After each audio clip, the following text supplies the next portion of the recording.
आर्य संघ की देव का जयकारा गुरुदेव का।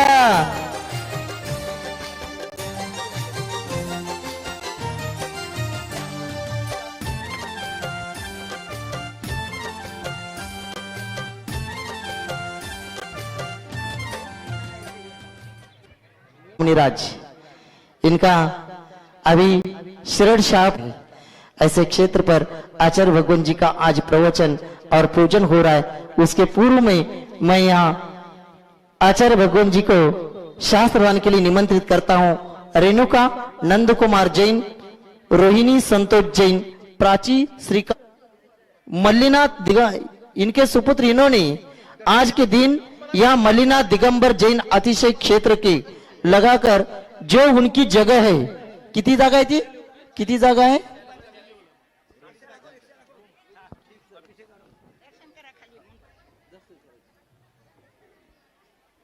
जागा कितनी है, 40 बाय 40 की जगह है। शिरड शाहपुर अजित कुमार यंबल, सनत कुमार यंबल, प्रवीण महेंद्र कुमार यंबल, पीयूष यंबल, रत्न कुमार माधवराव यंबल, नांदेड़ वसमत निवासी, इन्होंने भी धर्मशाला में एक कमरा 3 लाख रुपए की दान राशि की स्वीकृति दी। वे भी आएंगे और आचार्य भगवान जी को यह शास्त्र दान करेंगे। उसी के साथ धर्मशाला के पूरे 24 के 24 कमरे की स्वीकृति आ चुकी है। सभी दानदाता परिवार को बहुत बहुत धन्यवाद। राशि की स्वीकृति दी, वे भी आएंगे और आचार्य भगवान जी को शास्त्र करेंगे और श्रीफल अर्पण करके आशीर्वाद प्राप्त करेंगे। संत निवास के एक कमरे की अर्पण करेंगे और शास्त्र दान भी करेंगे। महेंद्र जी जैन ये सिविल इंजीनियर है और अभी आचार्य भगवान जी के आशीर्वाद से भाग्योदय में जो मंदिर बन रहा था उसका देखरेख कर रहे थे। अभी उन्होंने संकल्प किया, आचार्य भगवान जी का आशीर्वाद ले रहे हैं। आज के दिन शिरपुर में जो धर्मशाला कमरे की अभी तक धर्मशाला की स्वीकृति आई है, तो 500 कमरे, ठीक है, धन्यवाद। जो बिखराते हैं गली गली, जिनके दर्शन को पा करके खिलती मुरझाई हृदय कली। ओम ह्रूंकर्जी महामुनीन्द्र अत्र उत्तर सवष्टिति आह्वाननम् अत्र तिष्ठ तिष्ठ स्थापनम् अत्रम सन्निधोष स्थापनम् सनदीकरणम्। सांसारिक विषयों में पढ़कर मैंने अपने को भरी माया, इस राग द्वेष की वैतरणी से अब तक पार नहीं पाया। तब विद्या सिंधु के जल कण से भव कालुष धोने आया हूँ। आना जाना मिट जाए मेरा, यह बंध काटने आया हूँ। ओम ह्रूं परम पूज्य संत शिरोमणि भगवान विद्यासागर जी महामुनीन्द्राय जन्म जरा मृत्युनाशनाय जलम निरूपयामिति स्वाहा। क्रोध स्वलुटाया है निज शांत स्वरूप न जान सका, जीवन भर इसे भुलाया है। चंपाने अब शरण आपकी आया हूँ, संसार ताप मिट जाए मेरा, चंदन वंदन को लाया हूँ। ओम ह्रूं परम पूज्य संत शिरोमणि भगवान विद्यासागर जी महामुनीन्द्राय संसार ताप विनाशनाय चंदनम निरूपयामिति स्वाहा। जो पहचाना अपने तो केवल सपने थे, भ्रम और जगत का भटकाना। चरणों में अर्पित अक्षत है, अक्षय पद मुझको मिल जावे। तब ज्ञान अरुण की किरणों से यह हृदय कमल भी खिल जावे। ओम ह्रूं परम पूज्य संत शिरोमणि भगवान विद्यासागर जी महामुनीन्द्राय अक्षय भग प्राप्त अक्षतम निरूपयामिति स्वाहा। इन तृष्णा को तृप्त करे जितनी, उतनी बढ़ती इच्छा ज्वाला। मैं काम भाव विध्वंस है तुम सुमन चढ़ाने आया हूँ। यह मदन विजेता बन न सके, यह भाव हृदय में लाया हूँ। ओम चरुण्याचार्य भगवान विद्यासागर जी महामुनीन्द्राय कामबाण विनाशनाय पुष्पम निरूपामिति स्वाहा। यथा कथा भव भव में कहता आया हूँ, अति भक्ष अभक्ष भके फिर भी मन तृप्त नहीं कर पाया हूँ। नैवेद्य समर्पणा की भूख मिटाऊंगा, अब और अधिक ना भटक सकूं, यह अंतर बोध जगाऊंगा। ओम रूम परम पूज्य संत शून्याचार्य भगवान विद्यासागर जी महामुनीन्द्राय क्षुधारोग विनाशनाय नैवेद्यम निरूपामिति स्वाहा। मोहन तुझको नहीं मैंने पहचाना, मैं राग द्वेष में लिप्त रहा, इस हाथ रहा बस पछताना। यह दीप समर्पित है मुनिवर, मेरा तुम दूर भगा देना, तुम ज्ञान दीप की बाती से मम अंतर दीप जला देना। ओम रूम परम पूज्य संत शून्याचार्य भगवान विद्यासागर जी महामुनीन्द्राय मोहंधकार विनाशनाय दीपम निरूपामिति स्वाहा। इन अशुभ पुण्य कर्म को चाह रहा अपनाना था, शुभ अशुभ कर्म सब रिपुदल है, मैं इन्हें जलाने आया हूँ, इसीलिए प्रभु जी के चरणों में अब धूप चढ़ाने आया हूँ। ओम रूम परम पूज्य संत शून्याचार्य भगवान विद्यासागर जी महामुनीन्द्राय अष्टकर्म धनाय धूपम निरूपामिति स्वाहा। भोगों को साध्य और साधक का अंतर मैंने आज मिटा डाला, मैं चिदानंद में लीन रहूं, पूजा का यह फल पाना है, पाना था जिसके द्वारा वह मिल बैठा मुझे ठिकाना है। ओम रूम परम पूज्य संत शून्याचार्य भगवान विद्यासागर जी महामुनीन्द्राय महामोक्ष फल प्राप्तये फलम निरूपामिति स्वाहा। जग के वैभव को पाकर मैं निश दिन के साल मस्त रहा, चारों गतियों की ठोकर को खाने में ही अभ्यस्त रहा। मैं हूँ स्वतंत्र ज्ञाता दृष्टा, मेरा पर से क्या नाता है, कैसे अनर्घ पद पा जाऊं, यह भक्त भावना भाता है। ओम रूम परम पूज्य संत शून्याचार्य भगवान विद्यासागर जी महामुनीन्द्राय अनर्घ पद प्राप्तये अर्घ्यम निरूपामिति स्वाहा। अर्घ्यम निरूपामिति स्वाहा। ओम नमः शुद्धेभ्यः, ओम नमः शुद्धेभ्यः। अहिंसा परमो धर्म की आचार्य गुरुवर श्री कुंद कुंद भगवान की, आचार्य गुरुवर श्री ज्ञान सागर मुनि महाराज की जय बोलो परम पूज्य संत शून्याचार्य भगवान विद्यासागर जी महामुनि राज जी की, समस्त आचार्य संघ की। हम लोगों की दृष्टि प्राय करके यह नहीं बन पाती। हम कितने पराश्रित हैं और स्वाश्रित होना चाहते हैं, और दूसरों को भी हम पराश्रित देखते हुए भी उनको स्वाश्रित करने का कभी विचार तक नहीं करते। क्या आप लोगों ने सोचा, यदि एक दिन सूर्य नारायण की अनुपस्थिति हो जाए तो आप क्या सोचेंगे? कभी सोचा? सूर्य नारायण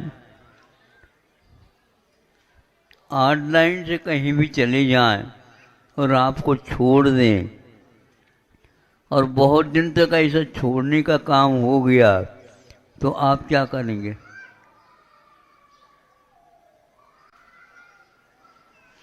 यदि हवा न चली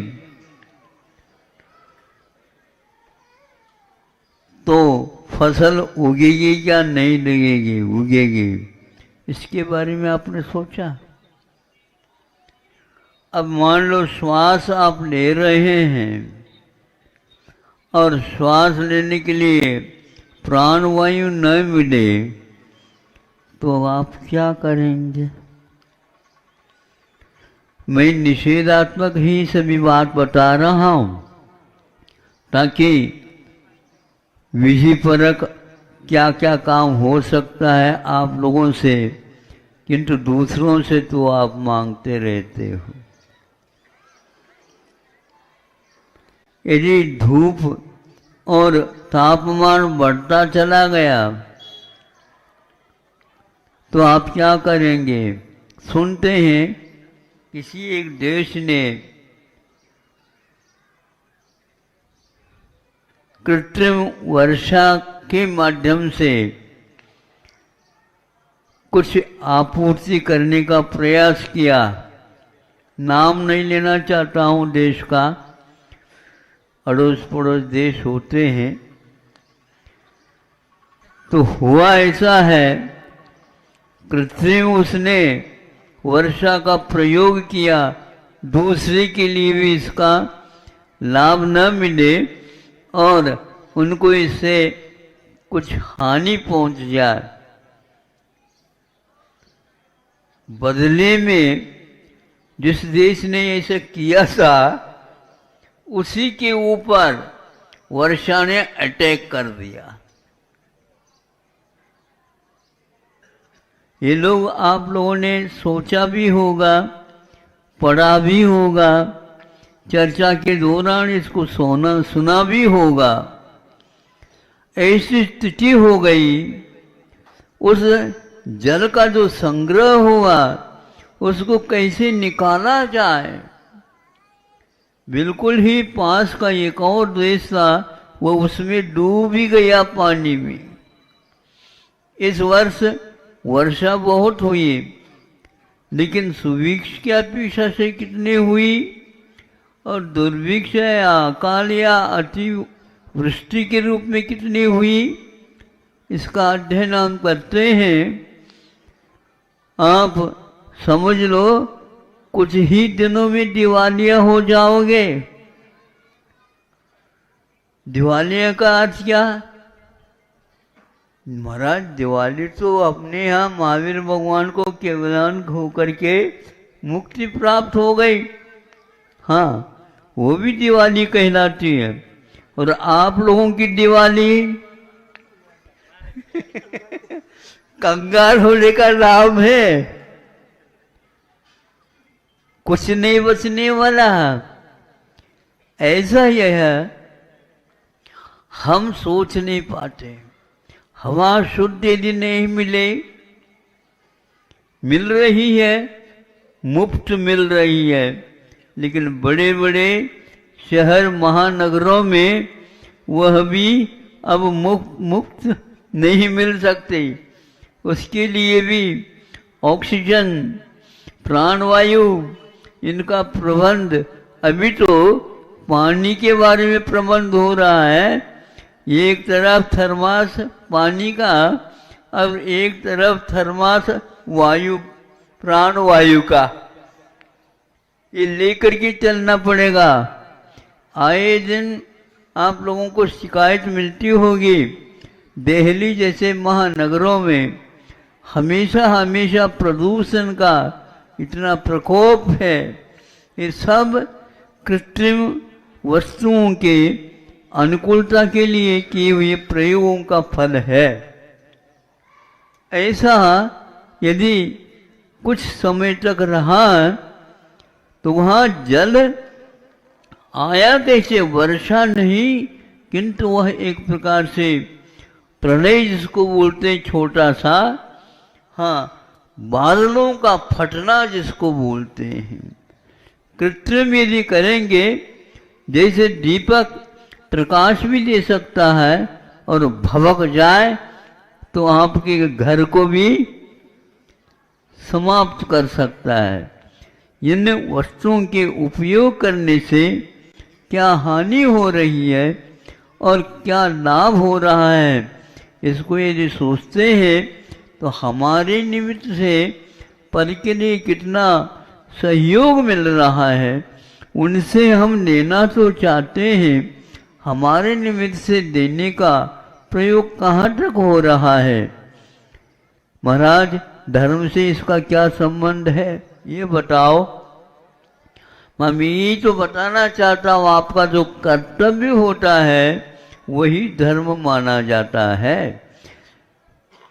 अयम निज परोवेति गणना लघु चेतसाम उदार चैतानाम तो वसुधैव कुटुंबकम।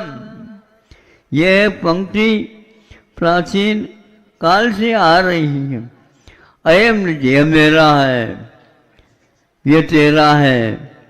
इस प्रकार चिंतन करने वाला व्यक्ति उदार नहीं होता है, महान संकोची, स्वार्थी और वह लुटेरों जैसा माना जाता है। किंतु उदार चारित्र वाला जो होता है वह क्या सोचता है, जैसा मैं अपने लिए सोचता हूँ उसी प्रकार दूसरे के लिए भी सोचना चाहिए। ऐसा यदि सोचना हो गया, समझ लो आपका कर्तव्य पूर्ण हो गया। इसी कर्तव्य का नाम संतों ने कहा है धर्म है। धर्म को यदि आप खरीदना चाहें तो अच्छे अच्छे दुकानों में जा करके पूछताछ कर लो, भैया हमारे लिए धर्म चाहिए। और आपको जो है दुकान ये बहुत बड़ी है, प्रसिद्धि है, और सुन करके मैं आया हूँ, उसके उस दुकान में जाओ तो जो कोई भी आवश्यक है सुई से लेकर के विमान तक हाँ सब मिल जाती है। अच्छी बात है, फिर वहाँ तो चलो। गया तो वो सामने वाला भी पूछता, हाँ आपको क्या चाहिए बताइए, आपके पास है क्या वो। अरे आप बताएंगे तभी तो मैं हाँ कहूँगा या ना कहूँगा। ना तो आप कह नहीं सकते क्योंकि यहाँ पर आपने सुना है आपके नाम से, यहाँ पर सब मिल जाएगा। तो दुकानदार कहता, भैया ऐसा तो मत समझो, हाँ बनती कोशिश मैं कर रहा हूँ सब लोगों की आपूर्ति कर सकूं। तो बताओ हमारे लिए, गुरु जी ने ऐसा बताया था कि सबके लिए जो कर्तव्य करना वही धर्म है। तो अब उस धर्म को हमें दिखाओ सैंपल के रूप में। धर्म, हम तो धर्म को तो अभी तक नहीं लाए। हमारे यहाँ 3-4 काम करने वाले धर्मचंद है, धर्म वैभव है, आदि आदि, वो तो मिल जाएंगे, किंतु धर्म तो हमारे यहाँ नहीं। आपके यहाँ धर्म ही नहीं है, धर्म कर्म ही नहीं है, तो सुख और शांति तो उसी से मिलती है। तुम्हारे दुकान से कभी भी सुख और शांति मिलने वाली नहीं है। न धर्मो धार्मिकैर बिना,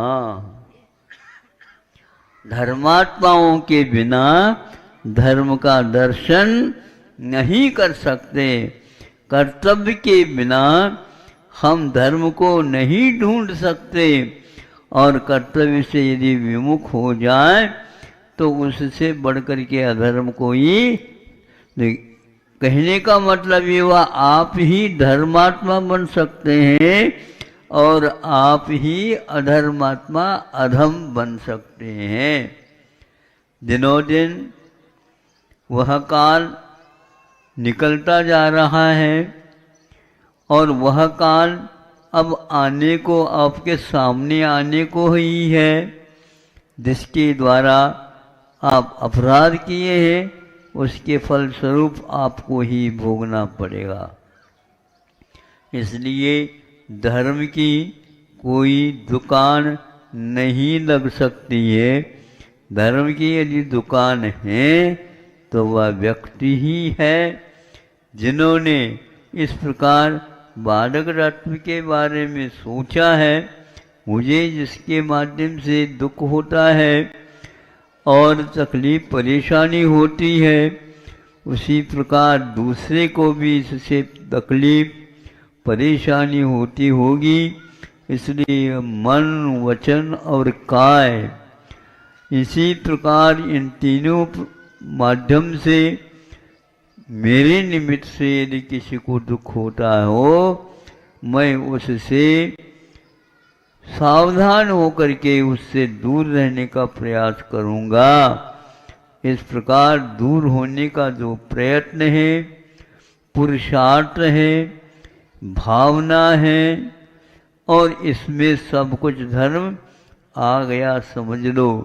स्वार्थ परायणता प्राय करके सब जगह होती है, लेकिन निस्वार्थ बुद्धि से जो व्यक्ति दूसरे के लिए सहयोग देना संकल्पित है, ये सोचता है कि मेरे जीवन में ये कार्य होता रहे, तो समझ लेना आप बहुत अच्छे उदार भावों के धनी हैं और आपके पास वही धन है।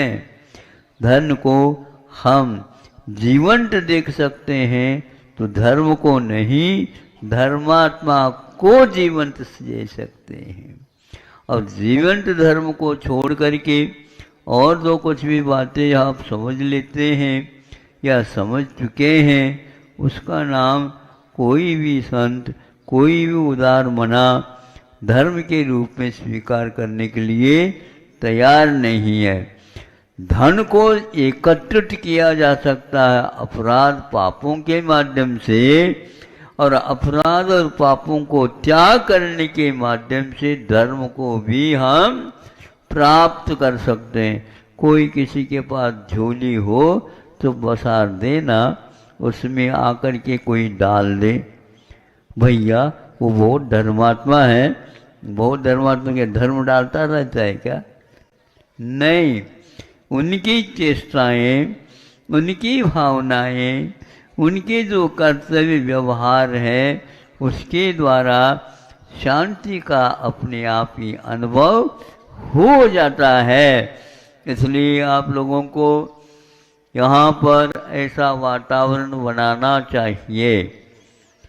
दो कार्य आप लोगों ने अपने हाथ में ले लिए और अभी जो पुरस्कृत कर दिया गया है, बच्चों के उत्साह को वृद्धि हो, क्योंकि वही बच्चे अभी कार्य कर रहे हैं, उनको पुरस्कृत करने से ऐसे कार्यों को हमें और करना है और करना है, उसकी मात्रा और ज़्यादा करना और ज़्यादा करना, उनको प्रोत्साहित करने के लिए ऐसे ही पुरस्कार देना चाहिए। ऐसे कई व्यक्तियों ने यहाँ पर समर्थन किया, बिल्कुल ठीक है। जो बड़े हो गए हैं उनको भी इसी प्रकार बड़ा बनाया गया है, किंतु शरीर से तो बड़े बन गए हैं, भार के माध्यम से, वेट के माध्यम से तो भारी बन गए हैं। लेकिन अब ये भी समझ लो, ज़्यादा भारी बन गए हैं तो उठाना भी आपको बहुत कठिन हो जाएगा। इसलिए आप दान धर्म कर्म इत्यादि करेंगे, हल्के हो जाएंगे तो आपको बहुत जल्दी, बहुत आसानी से उठाया जा सकता है, नहीं तो क्रेन मंगानी पड़ेगी। कौन सी क्रेन? जो बड़े बड़े वजनी वस्तुओं को उठाने का उपाय है। तो इसी प्रकार अपने जीवन को भारमय न बनाओ, फिर क्या बनाए महाराज? आभार बनाओ, आभार। आभार का अर्थ क्या होता? बहुत भार नहीं, वह पुरस्कार के योग्य हो जाता है। वह एक प्रकार से गुणी माना जाता है, वह एक प्रकार से सात्विक जीवन जीने वाला माना जा सकता है, वह दूसरे के कष्टों के ही बारे में हमें सोचता है कि यह दूर हो जाए, इनका यह दूर हो जाए। आपको यदि मान लो धन नहीं मिलता और कोई सहयोग देने के लिए वस्तु नहीं आपके पास है, किंतु बहुमूल्य एक वस्तु है आपके पास कि बैठे बैठे आप इस प्रकार सोचते हैं, वसुधैव कुटुंबकम, सबका कल्याण हो, उनका कल्याण हो, हम भी उसी कल्याण में यदि निमित्त बनते हैं तो अहोभाग्य मानेंगे। तो आप यह सत्कार करते हैं तो अवश्य ही आपकी ओर सब लोगों की निगाह दृष्टि पड़ेगी और आपके लिए अपने आप ही वे महान के रूप में स्वीकार करेंगे। महान व्यक्ति कोई तन से नहीं होता, धन से नहीं होता, वचनों से ही कुछ दूसरे की प्रशंसा करने से नहीं होता, किंतु सात्विक भावों से होता है, जिसमें परोपकार ये हमेशा हमेशा कूट कूट करके भरा हुआ रहता है। पाप ही अधमता मानी गई है, परोपकार जो है पुण्य माना गया है।